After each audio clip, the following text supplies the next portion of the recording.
स्वागत है आप सभी का आज के हमारे इस वीडियो में। और आज की वीडियो में हम आपको बताने वाले हैं कि VOCRP क्या है, CLF-CRP क्या है। क्योंकि समूह में जो भी पद होते हैं कैडर के, उनमें विशेष रूप से जो कुछ पद हैं वो लोगों को याद हैं, रटे हैं, जैसे कि ICRP, CRP, BRP, IPRP, FLCRP। इस तरह के जो पद हैं इस पर मैं कई सारी वीडियो भी बना चुकी हूँ, आप लोगों को पता होगा। और इन पदों पर बहुत लोगों ने आवेदन भी किए हैं, बने भी हैं, इस पदों पर चयन भी हुआ है। कुछ लोगों का चयन अभी अधूरा है, नहीं हो पाया है, लिखित परीक्षा वगैरह हो गई है, धीरे धीरे उनका भी हो जाएगा। लेकिन आज के वीडियो में VOCRP और CLF-CRP पर बात करेंगे, क्योंकि बहुत इम्पॉर्टेंट है ये चीज़ें आपको जान लेना और समझ लेना। अक्सर क्या होता है कि कुछ पद आकर चले जाते हैं और हम लोगों को उसकी जानकारी ना होने के कारण हम लोग उस पर आवेदन भी नहीं कर पाते हैं। जो पद हमें पता होते हैं हम उसी के बारे में पता करते रहते हैं और उसी के बारे में जानकारी होने पर वो पद के बारे में आवेदन कर पाते हैं। और उसके अलावा भी बहुत सारे पद आते रहते हैं। वीडियो में आपको VOCRP के बारे में बताने वाली हूँ। VOCRP क्या है, फिर मैं CLF-CRP के बारे में बताऊँगी। तो चलिए वीडियो को शुरू करने से पहले छोटी सी रिक्वेस्ट है कि वीडियो को लाइक कीजिएगा, शेयर कीजिएगा और चैनल पर अगर पहली बार आए सब्सक्राइब जरूर कीजिएगा। चलिए आज के वीडियो में हम लोग VOCRP पर बात करते हैं। देखिए दीदी, स्वयं सहायता समूह में जुड़कर कैडर के तौर पर बहुत सारे पद मिलते हैं और यहाँ अभी भी जो भी आपने देखे हैं कि पद भरे गए हैं, अभी हाल में ही या पहले से भी मानदेय को लेकर जो प्रॉब्लम है, देखिए अगर आपकी समस्याएं आप बोलेंगी, सरकार तक अपनी बात पहुंचाएंगी, सरकार भी आपकी बातों को समझेगी।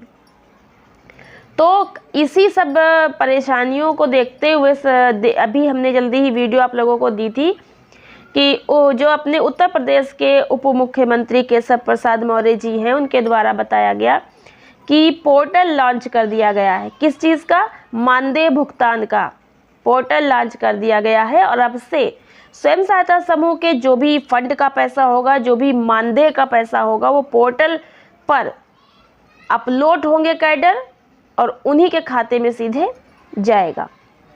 तो अब सीधे आपको पैसा मिलेगा। अभी तो पोर्टल लॉन्च हुआ है, आगे प्रोसेस होगी। तो ये सारे काम फिलहाल चल रहे हैं, तो आपको धैर्य बनाए रखना होगा और काम करते रहना होगा। तो आस बनाए रखिए और काम अच्छे से करते रहिए। VOCRP देखिए, शुरू करते हैं। जैसे समूह आपने बनाया, जब हम लोग समूह बनाते हैं तो किसके माध्यम से बनाते हैं? हमारे गांव में एक महिलाओं की टीम आती है जिसमें 5 महिलाएं होती हैं और वे महिलाएं ICRP कहलाती हैं। जब ICRP गांव में आकर समूह का गठन करती है तो समूह की महिलाओं को नहीं पता होता है कि दीदी लोग आई हैं, ये ICRP हैं। उन्हें तो बस ये पता होता है कि सरकार की तरफ से कुछ महिलाएं आई हैं जो समूह का गठन कर रही हैं। दीदी लोग तो बस यही बोलती है समूह बनाने वाली महिलाएं आई हैं।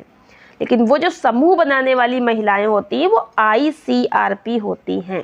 टीम उन गांवों में भेजी जाती है जहां पर समूह नहीं बने हैं, लोगों को, महिलाओं को समझाना, समूह के बारे में बताना। उसके बाद ICRP समूहों का गठन करती हैं। तो एक और ICRP का काम ये हो गया कि वो समूहों का गठन करती है।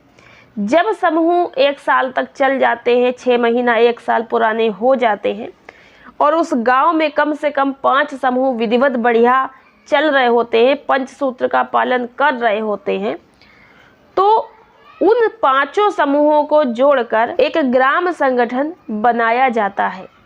लेकिन ये ग्राम संगठन बनाने का काम भी BMM के द्वारा ही करवाया जाता है और BMM जो है फिर से कुछ महिलाओं को भेजते हैं या किसी भी महिला को भेजते हैं या किसी भी अधिकारी को भेजते हैं। तो आपके गांव में फिर से एक टीम आएगी। अब उसमें जो है जो ग्राम संगठन का गठन करने वाली दीदी होती हैं वो होती हैं VOCRP। समूह का गठन करने के लिए ICRP और ग्राम संगठन का गठन करने के लिए VOCRP। लेकिन जिन जगहों पर VOCRP का चयन नहीं हुआ है, NRLM की तरफ से वहाँ पे नियुक्ति नहीं करवाई गई है, तो ऐसे में अगर ग्राम संगठन बनने को है तो कहीं ना कहीं IPRP के माध्यम से या BMM के माध्यम से स्वयं ही ये करवाया जाता है, ग्राम संगठन का गठन करवा दिया जाता है। लेकिन ग्राम संगठन का गठन करवाने के लिए VOCRP का पद होता है। तो समूह में से ही कोई पढ़ी लिखी दीदी, जागरूक दीदी जो पहले से ही मतलब ये सब कार्य देख रही, अगर ICRP है तो उसी को आगे बढ़ाया जाता है अगर वो आवेदन करती है तो, नहीं तो जो भी आवेदन करता है उसी में से चयनित होती हैं VOCRP। समूह का अच्छा ज्ञान हो, समूह की मीटिंग, पंचसूत्र का पता हो, काफ़ी कुछ जानकारी समूह से रिलेटेड उन्हें होनी चाहिए और वे समूह में जुड़ी हो, उन्होंने समूह में काफ़ी कुछ सीखा हुआ हो। तो समूह की जो महिला है वो आवेदन करती हैं VOCRP के पद पर। VOCRP का काम होता है ग्राम संगठन का गठन करवाना। तो आपने यहाँ पर जाना कि समूह में VOCRP का पद भी होता है और VOCRP का काम होता है कि ग्राम संगठन का गठन करवाना। तो वो जाते हैं जहाँ जहाँ बेचते हैं वहाँ जा करके ग्राम संगठन का गठन करवाती हैं दीदी। और अब बात करेंगे, काम आपने समझ लिया, अब बात करेंगे कि चयन और मानदेय पर। तो यहाँ पर आपको बता दें कि VOCRP का जो चयन होता है वो भी एक लिखित परीक्षा और इंटरव्यू के माध्यम से ही होता है। VOCRP का भी आवेदन होता है और इनका जो है वो चयन लिखित परीक्षा और इंटरव्यू के माध्यम से होता है। फिर ट्रेनिंग होती है और उसके बाद गांव में जा कर के ग्राम संगठन का गठन करती हैं। मानदेय की अगर बात करें तो आपको पता है कि काम के बदले ही यहाँ पर मानदेय मिलता है समूह में, लेकिन VOCRP को अच्छा खासा मानदेय बन जाता है। जितने भी CRP कम्युनिटी रिसोर्स पर्सन हैं इनका अच्छा मानदेय बन जाता है क्योंकि ये मेहनत कर लेते हैं, गांव-गांव जा कर के अपने काम को अच्छे से करते हैं।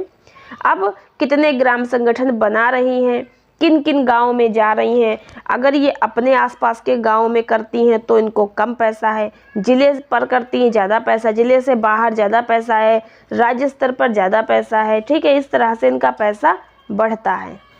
तो अगर देखा जाए तो एक VOCRP का जो है मानदेय अगर वो बाहर ज़िले पर या ज़िले से बाहर काम कर रही है तो 8,000 10,000 तक के बन जाता है। फिलहाल कौन कितना काम करती है उसी के हिसाब से मिलता है। अब बात करेंगे CLF CRP की। तो अब आप समझ ही गए होंगे CLF CRP का मतलब होता है कि जो CLF का गठन करती हैं, यानी कि क्लस्टर लेवल फेडरेशन का गठन करने वाली दीदी को CLF CRP कहते हैं। क्लस्टर लेवल फेडरेशन संकुल स्तरीय संघ होता है और CLF CRP जो होती है वो भी समूह से ही चयनित होती है, लिखित परीक्षा इंटरव्यू के माध्यम से, फिर ट्रेनिंग होती है और इनका भी मानदेय जो होता है वो काम के हिसाब से मिलता है कि कितना जो है ये किस गांव में जाकर क्लस्टर लेवल फेडरेशन का गठन करवा रही। तो आशा करते हैं कि आज की वीडियो आपको समझ आई होगी। न समझ आया कमेंट बॉक्स में पूछ सकते हैं। मिलते हैं नेक्स्ट वीडियो में नई टॉपिक के साथ कुछ न कुछ नया बताने के लिए। तब तक के लिए धन्यवाद।